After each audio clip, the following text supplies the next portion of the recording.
Inside the marble halls of a Venetian palazzo, as champagne glasses clinked and luxury gowns brushed against centuries-old stone, a single photograph was quietly taken.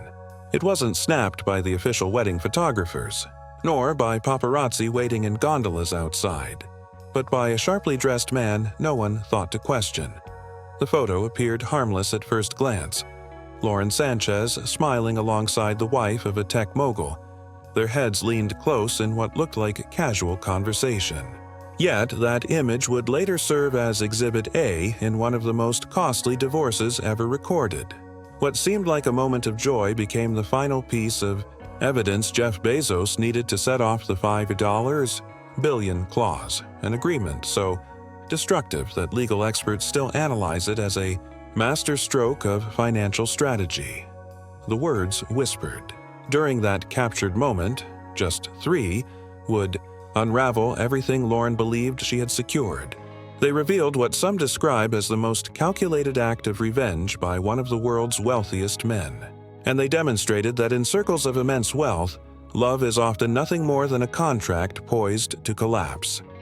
This was never the fairy tale many thought they were watching. Instead, it was the hidden account of how a wedding turned into a battleground, how affection was weaponized, and how a few words spoken too late became the costliest phrase ever uttered. The perfect storm. Jeff Bezos and Lauren Sanchez's wedding was meant to symbolize the ultimate union of power and influence. Venice was illuminated with imported Parisian chandeliers worth millions, alongside custom Valentino gowns that took half a year of detailed hand-stitching. The guest list read like a global directory of prestige and authority. Every element was carefully planned, from roses specially flown in from Ecuador to a private orchestra led by a Grammy-winning conductor whose fee alone rivaled the yearly income of many households. Yet, behind this flawless presentation, something far more calculated was at play.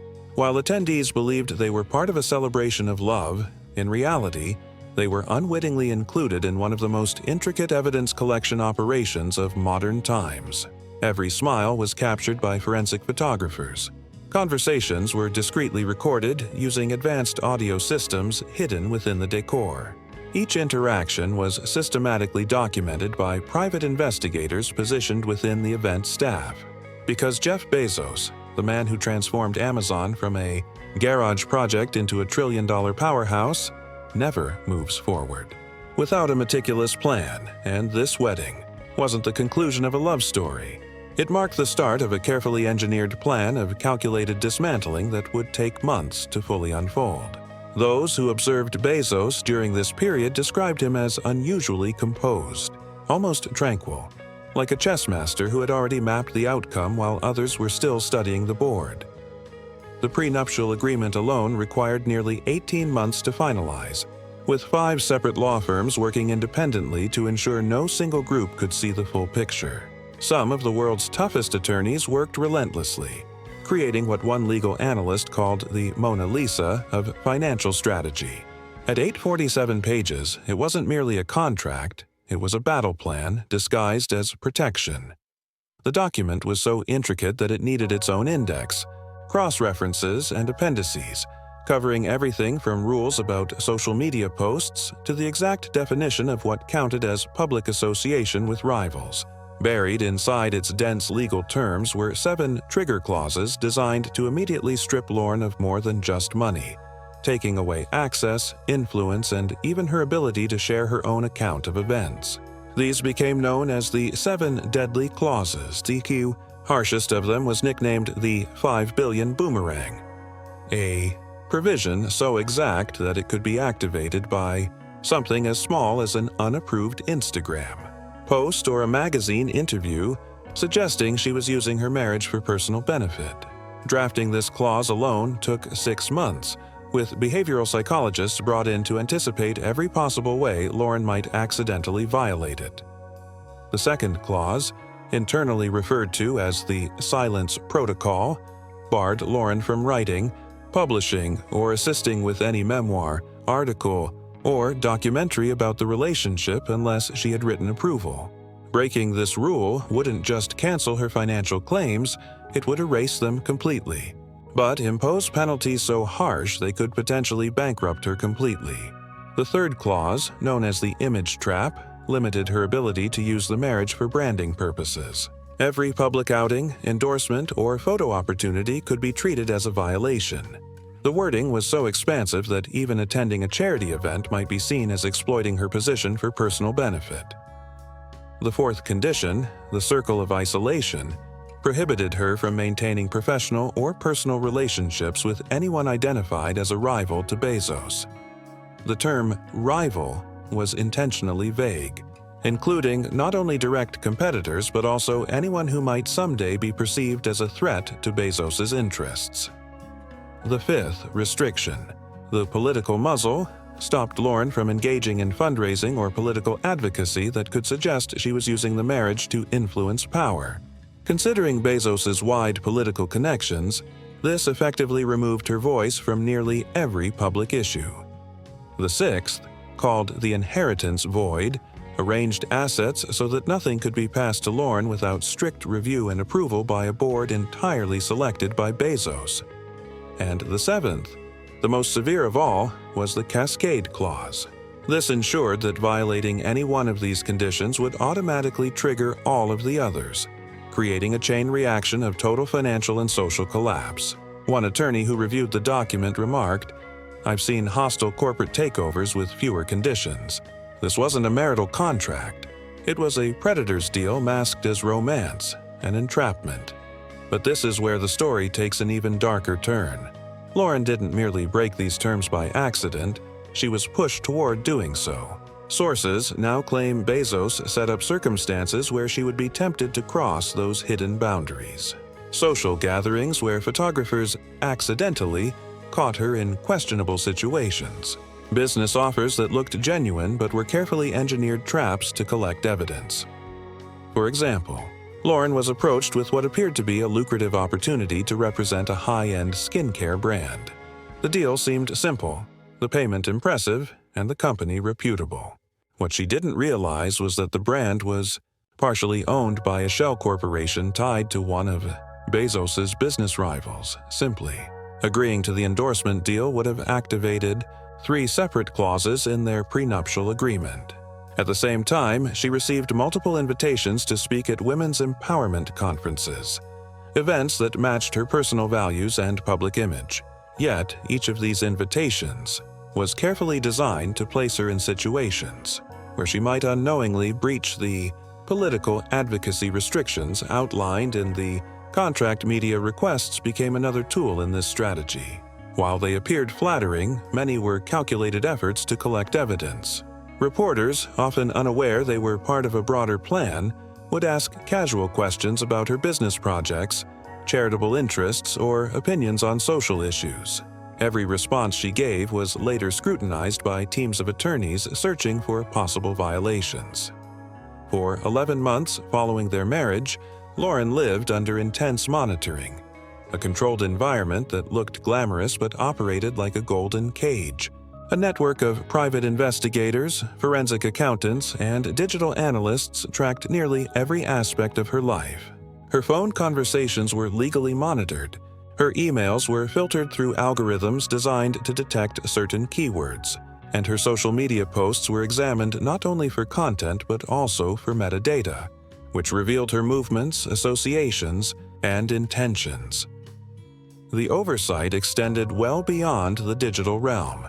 Household employees across their properties were instructed to provide daily reports about her activities, visitors, and even her state of mind. Security staff were directed to document not only legitimate safety concerns, but also any contact she had with people on a constantly updated watch list. Even her personal trainers, stylists, and assistants were required to sign non-disclosure agreements, which included clauses compelling them to report any unusual behavior or conversations.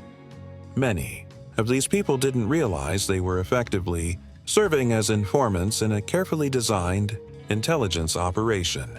She believed she was elevating her profile as the wife of a billionaire, attending charity galas, launching new ventures, and building the kind of elite connections that symbolize influence in high society. In reality, she was unknowingly creating the very evidence that would later be used against her. Every photograph, every meeting, every social interaction adding to what became known as the Monaco Trap. The turning point came during a charity gala in Monaco. On the surface, it looked like the perfect stage for Lauren to establish herself as a philanthropic leader. The event, presented as a fundraiser for ocean conservation, attracted an A-list audience, ideal for both publicity and networking.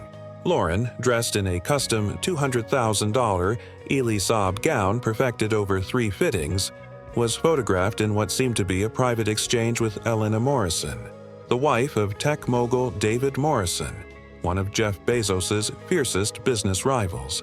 To casual observers, it appeared to be nothing more than friendly conversation between 2 influential women. To Bezos' surveillance team, however, it was the moment they had been anticipating. The image showed Lauren leaning in as Elena whispered something in her ear. At first glance, it looked like the kind of spontaneous interaction common at social gatherings. But investigators later disclosed that Elena's attendance was no coincidence. She had been invited deliberately by event organizers who had no idea they were playing a role in a sophisticated setup.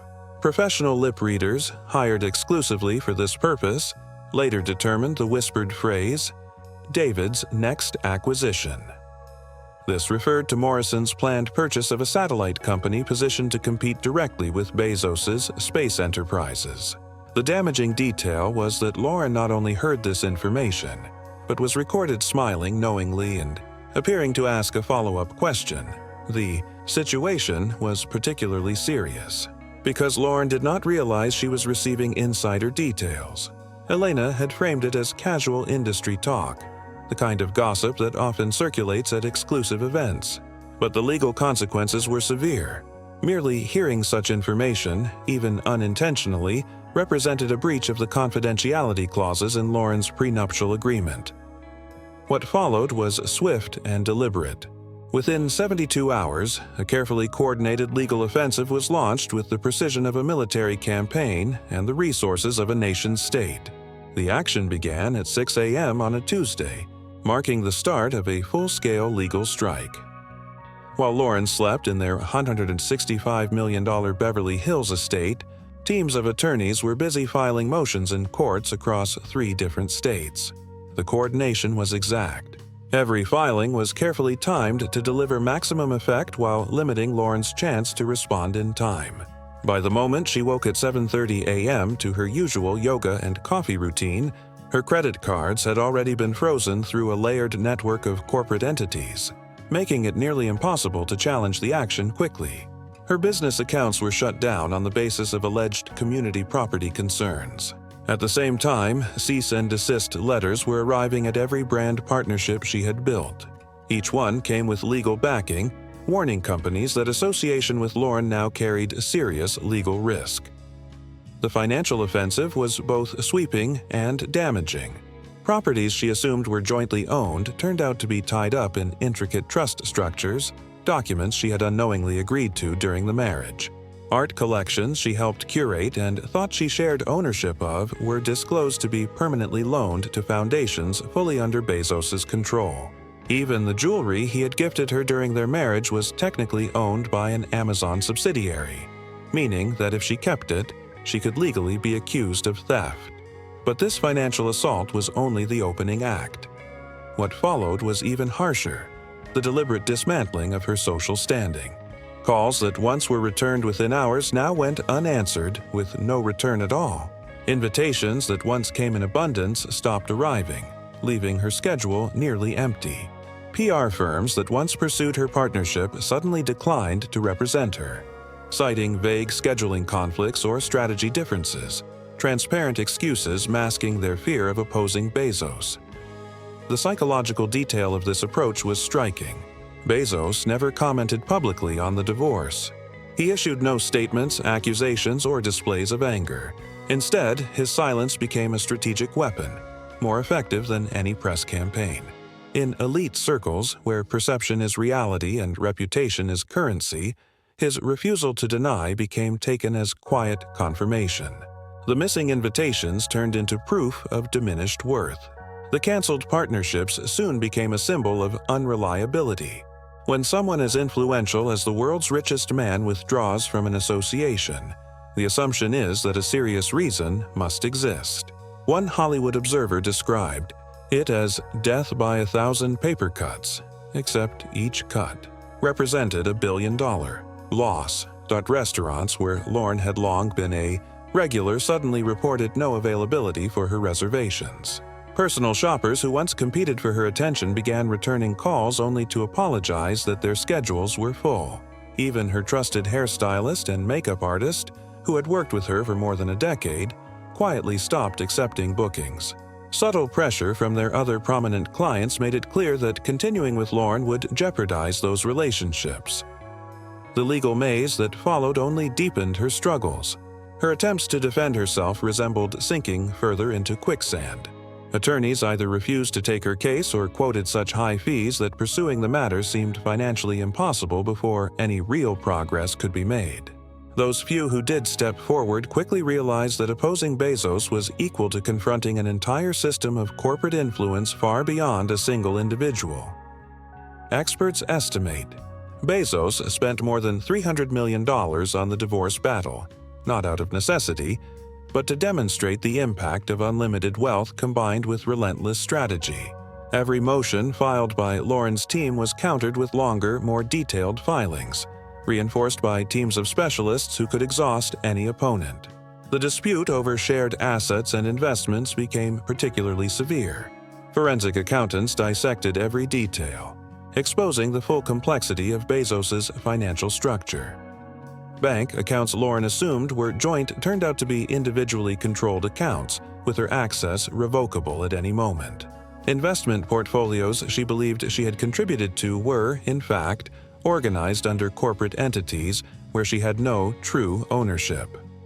The media confrontation was perhaps the most damaging. Believing her personal story could generate sympathy and create some protection, Lauren attempted to bring her version to the public.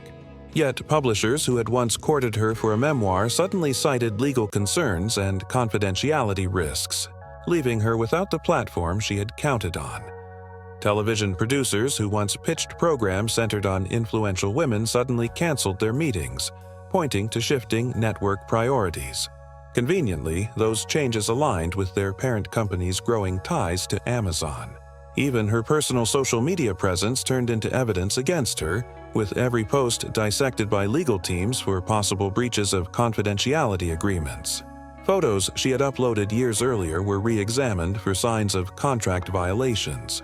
Captions were carefully studied for hidden implications. Even her likes and follows were logged as proof of her affiliations and intentions. The isolation became absolute.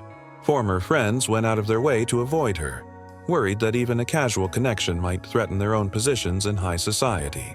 Charity boards quietly removed her from their lists. Professional groups revoked her memberships, citing minor technical breaches of conduct rules that had never been enforced before. The final insult came when, within the elite world of the ultra-wealthy, Lauren was not merely seen as diminished, she was deemed irrelevant. But Bezos had not finished. 6 months after the divorce was finalized, when Lauren was reduced to living in a modest apartment in West Hollywood and earning a fraction of her former income as a freelance consultant, the last piece of this calculated retaliation arrived. A courier delivered an unmarked envelope and left without a word. Inside was a single photograph, an image from their wedding of her laughing with Elena Morrison. It had been printed on fine paper, mounted with care, and framed in polished silver. On the back, in Bezos's unmistakable handwriting, were 2 words: "Too late." At that moment, Lauren understood the full scope of what had been done to her. What she had once believed to be the beginning of a fairy tale had, in truth, been its end. Every happy memory had been documented as evidence. Every expression of affection had been weighed against contractual terms. Every shared dream had been turned into a weapon. The man she had married had not simply divorced her, he had erased her. Not with violence or open cruelty, but with precision and intent. But through the cold application of vast resources and careful planning. It was arguably one of the most sophisticated destructions of an individual in recent memory, executed with the precision of a military campaign and the relentlessness of a corporate takeover. Legal scholars now examine the Bezos-Sanchez divorce as a case study in strategic maneuvering, showing how contract law can be turned into a weapon that exceeds traditional legal use. Business schools analyze how social influence and psychological tactics were employed to secure total victory while avoiding the appearance of direct aggression. The so-called $5 billion boomerang clause has been replicated and adapted by wealthy people worldwide, spawning a new class of prenuptial agreements that experts label scorched earth contracts. These agreements do more than protect wealth. They outline methods for devastating a former partner's reputation and livelihood. For Lauren Sanchez, however, this was not an academic example or a precedent. It was the obliteration of the life she had envisioned, and it all traced back to a single photograph, a hushed conversation, and a partner who treated affection as a commodity to be bought, leveraged, and destroyed. That photograph now hangs in Bezos's private office, not as a trophy, but as a calculated reminder, in his universe, there are no accidents, coincidences, or second chances. There are only contracts, repercussions, and the clinical satisfaction of a plan carried out without error. Meanwhile, in West Hollywood, Lauren Sanchez looks at her phone, waiting for calls that will not arrive, realizing that some contests are fixed from the outset. The supposed fairy tale was an illusion. The wedding was a setup, and the two words, "too late," were always the intended conclusion. Ultimately, the most costly whisper in history was not about wealth, business, or secrets. It was about power. The power to create and to destroy, and to reduce a person to a cautionary example recited in marble halls where even fantasies come with prohibitive price tags.